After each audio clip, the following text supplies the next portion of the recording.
Bonjour à tous et à toutes, bienvenue dans votre émission Ndakisa que j'ai le réel plaisir de vous présenter. Moi c'est Fidèle Boisou. Alors un réel plaisir est de vous savoir nombreux connectés, scotchés sur votre téléphone en train de suivre cette émission Ndakisa. Votre émission Ndakisa est là pour nous sensibiliser, une sensibilisation collective pour le développement de notre pays qui est la République démocratique du Congo. Nous bâtirons un pays plus beau qu'avant. C'est une phrase qui se retrouve dans notre hymne national. Nous ne cesserons de le dire parce que c'est ça, cette phrase qui nous pousse. C'est cette phrase qui nous a motivés à créer pour vous cette émission Ndakisa. Nous bâtirons un pays plus beau qu'avant. Alors, comment faire pour bâtir un pays plus beau qu'avant? Très chers abonnés, aujourd'hui, nous allons vous parler de la sensibilisation. On va parler de la sensibilisation comme un moteur du changement de mentalité. La sensibilisation comme un moteur du changement de mentalité. Alors, pour changer nos mentalités, très chers abonnés, nous avons besoin de la sensibilisation. On doit sensibiliser la population afin que la mentalité n'habite la nini et changer. Le loto kolobela, sensibilisation comme un moteur, il y a changement, il y a mentalité. Alors, la sensibilisation au tozo lobela awa, et ça n'a pas niveau nyonso. Et ça n'a pas niveau nyonso, très chers abonnés. Sensibilisation wana, tozo banda yango na nou ya liboso, le premier niveau, il y a sensibilisation, tozo kita na famille. On commence d'abord à la famille, pourquoi? Parce que la famille, c'est ça la cellule de base. La famille, c'est la cellule de base. On va commencer par la famille. Sensibilisation pour ébandaka nanou na famille. Pour bâtir une nation plus belle qu'avant, pour bâtir un pays plus beau qu'avant, on doit sensibiliser. La sensibilisation doit commencer d'abord na bandaku na biso. La sensibilisation, c'est que les bandas ne pas ya ba parents à la maison. Baboti kola kisabana que salité eza kitoko te. Moboti kola kisamana que balabala eza poubelle te. Pourquoi? Parce que la famille, c'est ça la cellule de base. Pour le développement d'un pays, on doit commencer d'abord à sensibiliser à la famille. Nandaku papa ben na mwana matoy. Tant on monte déjà mwana ameli moi sikene azubute ya boaki na balabala. Yo moboti déjà faut ebisa basala ka bongo te. Yo moboti faut interpeller. Ozomona déjà mwana na ndaku bilamba na eza par-ci par-là. Abimé azui papa na ya tiki ngobo. Sensibilisation faut dans la famille parce que la famille c'est ça la cellule de base. La cellule de base, c'est la famille. Avant de commencer à niveau de sensibilisation, aujourd'hui, on commence d'abord par la famille. Les parents. Et ça, je me dis, oh, ngumbami, moi, on symbole en ça sous-souté. Mais ndakisa toye pour na ko symbole, tozo bunda to symbole. Alors, to bandana nos sensibilisation na ba famille. To banda sensibilisation na bandaku. Grand frère, au monile qui no wana azakana ba biti da osala ba makambebe oyo des fois soko tiki lobby akobimisango na balabala. La sensibilisation doit commencer d'abord au niveau des familles.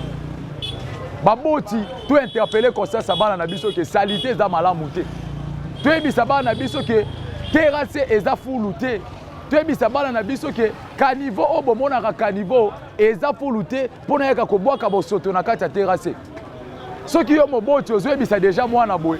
Tant que robima nango libanda, même atazana ba camarade na, ceux qui ont mon camarade na bois qui salitaire ebisa, papa na biso ebisa rabiso que terrasse za pour tout. C'est ça l'émission Ndakisa. Votre émission Ndakisa, on est là pour vous, chers abonnés.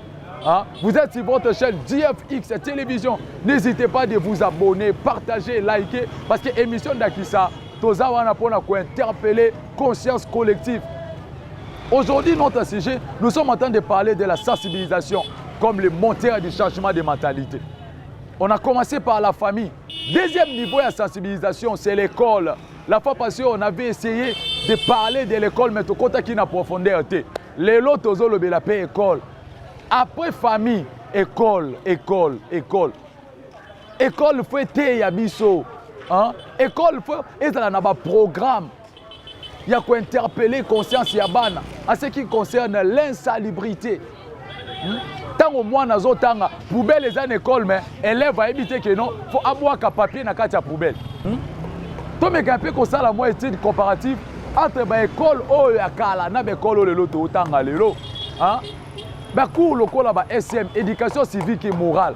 Oh banaye ko lakisa biso la morale, c'est quoi la morale, c'est quoi le civisme? Hein? Mutu doit comprendre que non, akoki ko sala makambo ya mabete. La morale, baza ko tindika yo ozala na morale, o comprendre que non, ndenge naza boye, il y a des biens communs, il y a des biens de biens publics. O eza pona biso nyonso. Hein, très chers abonnés. Mais lelo, tokene na ba école. Hein? Ba travail manuel o ezalaka na ba école, ba salongo. Ozomona ba élève, ba ye bazo sala travail manuel na école, bazo sala mais lelo travail manuel et comment ba élève boye la professeur, bazo la enseignant li pana sardine. Hein? Ba sena ba commencer nga li pana sardine. Nesika ya travail manuel. Parce que moi, faut la qui s'aille moi musala na école. O la qui s'aille que non faut kombola. So moni salité faut lokota. So moni yo enseignant ozo senga ae la yo lipa. Ba travail manuel batu. Belève ba komo yana ba mapa. Belève ba komo yana ba sardine. Bazo la donc messieurs cours ya travail manuel messieurs azo senga mwana lipa na sardine. Or ezaki ba cours oyo ezo tindika bana ba travailler. Hein? Ezaki ba cours élève azoya ko kombola cours ya école. Élève azoya ko benda mo ba matiti. Biso nga je me souviens que to bandaka même ko sala ba terrasse za liboso école na compte ya travail manuel. Mais lelo na ba école. Babilo ko ane kenda wapi? Très chers enseignants, ba directeur. Babilo ko ane kenda wapi? Hein? Bato batanga na mboka ba yebi ke ba travail manuel na mboka bozo kende penda ko kata ba matiti na balabala. Ah, peut-être na capitale, matite ezate na balabala, mais ba terrasse. Na sima na biso ba école eza, na sima na biso toza pembeni na ba université, mais botala ba terrasse eza pembeni na école. Oh, ba directeur ba koza même ba initiative pour na ba élève. Hein? Ba koza même ba initiative wana pour na ba élève que non, na travail manuel, lelo to sala salongo liboso école na biso, to longola mo ba bouteille eza wana. Mais ça n'existe plus na ba école, très chers abonnés. Eza mawa. Émission d'Akissa toza na posa mboka na biso ekende liboso pour bâtir une nation plus belle qu'avant. Eza na ba niveau ya sensibilisation, la famille, l'école. Baku lokola ba SM wana fo ezonga ndenge ezalaki civisme, muto comprendre que non oyo eza bien ya biso nyonso, oyo eza pona bolamu na biso nyonso. Mais tango élève bozotangisa bango biloko wana te. Tokene na kati ya ba école, na école élève ameli sika bwaki bouteille. Muto oloba na ya zate na kati école. Muto oloba na ya zate. Papier duplicateur asaleli papier, ba papier na wana azobwaka bokango na kati ya salle. Oh poubelle eza pembeni. Monsieur l'enseignant, c'est déplorable. Ba enseignant, tolakisa ba élève, tolakisa bana na biso. Sensibilisation eza na niveau nyonso, na famille, na école. Non seulement école. Niveau mususu ya sensibilisation, oh photo lobelango, tozonga nanu na ba mapangu, bakolo lopangu. Les bailleurs. Yoza mukolo lopangu. Lopangu no wana eza 40 portes. 40 portes mais wese moko. O tuvengo normal. Hein? O tuvengo normal. 40 portes, 35 portes. Douche kaka moko. Tala bakati de landani na tongo papa tuba kendo suko. La sensibilisation. Même les bailleurs, vous devez sensibiliser. Hein? Faut vous sensibiliser les locataires pour à ce qui concerne la propriété, à ce qui concerne l'hygiène. Hein? Babayeur, aux autres on a fait du monde foot à Yombongo, mais malaria, tondi, typhoïde na lopango. Si on a yo wana ya wesi, obimisi on a terrassé bailleur. Hein? Babayeur, tous a na mukumba ya ko sensibiliser. Ba locataire na biso. Hein? Pourquoi pas koloba ke non, lopango nanga oyo na boyi salité. Boya salité, papa bailleur, maman bailleuresse. Boya salité na lopango na yo, boya salité liboso lopango na yo. Lopango a 40 portes mais douche moko. Lopango a 35 portes, 30 portes. Lopango a 15 portes mais toilette kaka moko, ata yo moko. Donc pour na yo, ozwa mbongo mais population bato bazana lopango na yo, bakufa na ba maladie, bakufa na ba malaria na ba typhoïde. Hein? La sensibilisation comme moteur ya changement ya mentalité. Sensibilisation na famille, sensibilisation na école, ba bailleur na mapangu, bo sensibiliser ba locataire na bino. Pour sensibiliser les locataires. Parce que pour bâtir un pays plus beau qu'avant, ils ont malobate, ils ont un slogan. Kinshasa Zobonga, Kinshasa Zobonga, et le bilan gouverneur Daniel Bumba, ils ont malobate, photo Simba na maboko pour Moussale Salima. Photo Simba na maboko. Tout le monde, gouvernement a vu les Osala, Moussala, Bazobunda, Maleme, Bazosala. Le gouverneur Daniel Bumba, ainsi que M. Edi Yeli, le vice-gouverneur, papa social, Bazobunda, Bazosala, Moussala, mais ngana yo population. Tout ce qui est là-bas, Mukumba Wanate. Le loto le belapena nous sensibilisation au niveau de l'église. N'engagez pas ça va communiquer à Makambo Moussou sur l'église. Pourquoi pas qu'on peut communiquer dans Makambo Tali sensibilisation. Environnement na biso fait à la propre. Environnement, liboso ba église, terrassé plein na ba bouteille. Liboso ba église. La fois passée to lobaki, nzoto na biso za temple à Molimo Moussa. Et si quand tozo yo lukanzam na kati église propre.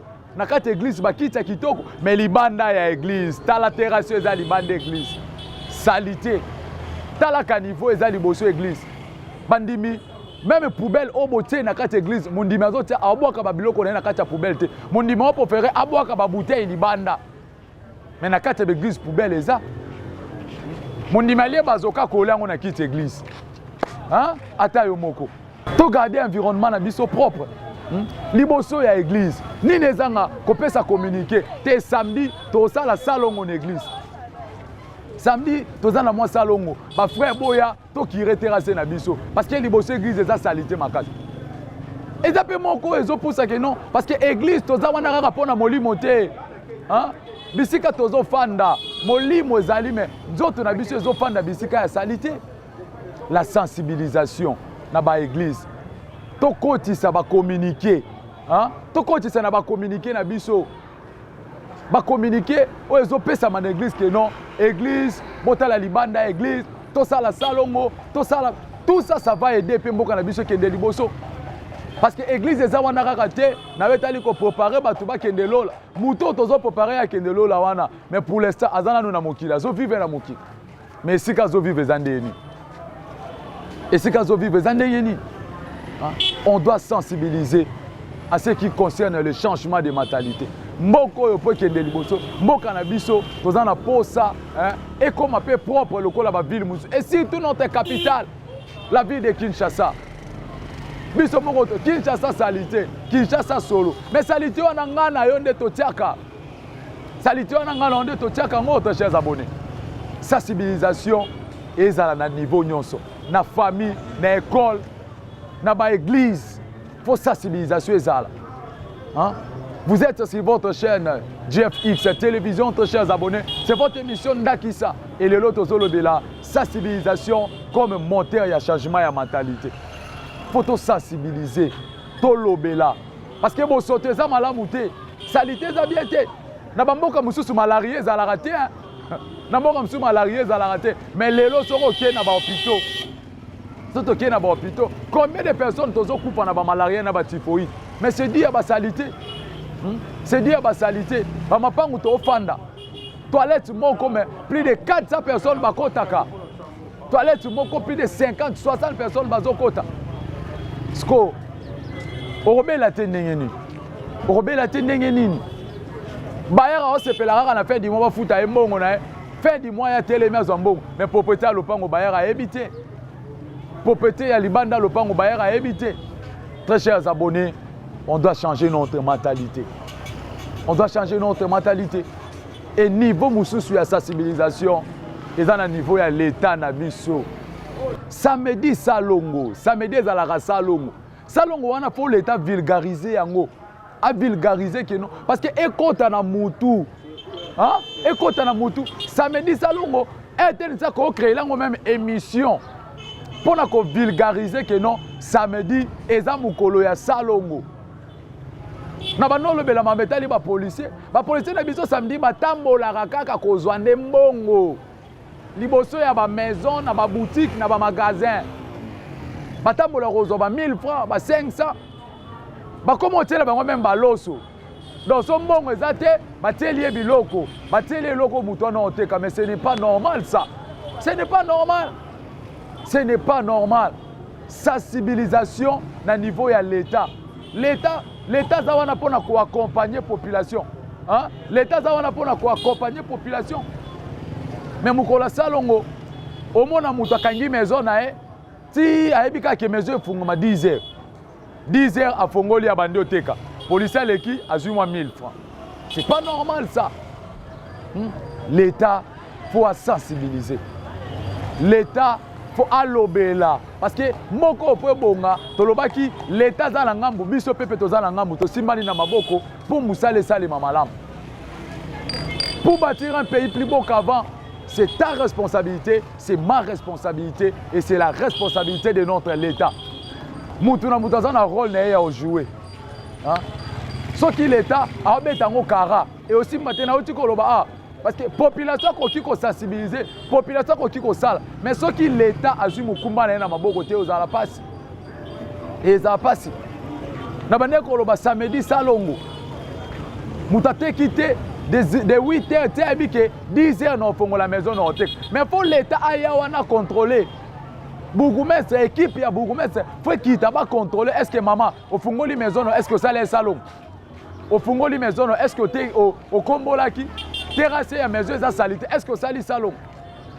Mais l'État olandango te bande ko na biso ba policier o ba otinda na terrain bazo ya kaka ndeko zo ba mbongo to banda ko filmer bango to bando filmer bango to lakisa parce que même la police zo sunga pe l'État te même la police zo sunga pe te parce que ce qui la police eleki le kangi mukolo maison wana ki afuti amande samedi wana baye bakangi mukolo maison wana ki afuti amande lobby tanga koya akombola liboso maison na e aolongola ba salité za liboso maison na e.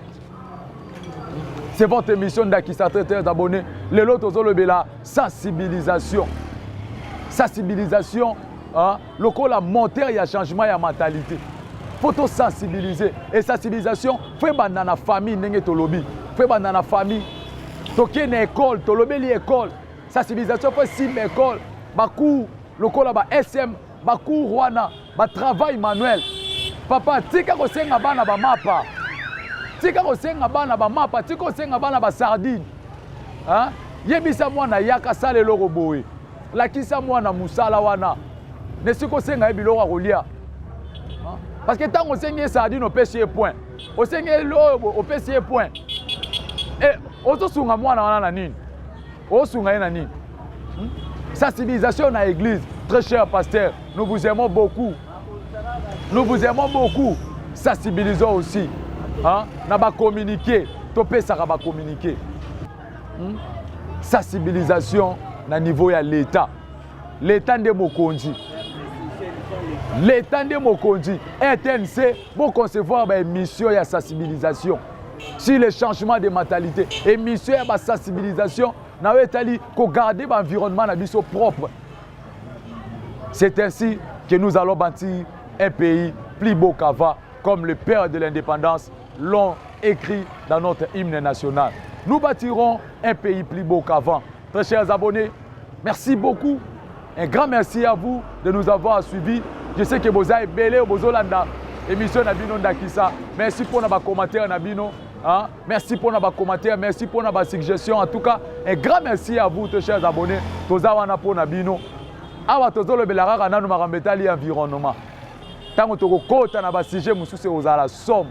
Alors partagez, likez, commentez, hein? Toi na poste à soutien na bino surtout ba commentaire na bino pour partager émission et talema partout. Merci na bakondi, hein? Merci na bakondi parce que bozo bunda ko sala Kinshasa ko bonga. Nenge le gouverneur Daniel Bumbazoloba Kinshasa ezo bonga pe eko bonga. Alors eza mokumba na yo, eza mokumba na ngai.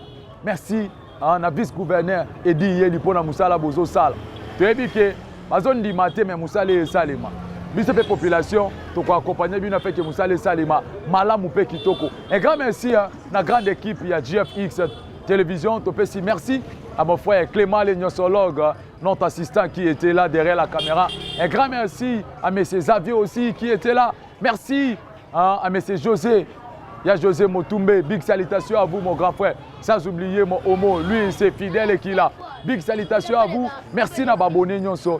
il y a GFX, merci. N'oubliez pas de s'abonner. N'oubliez pas de partager, de liker, de commenter.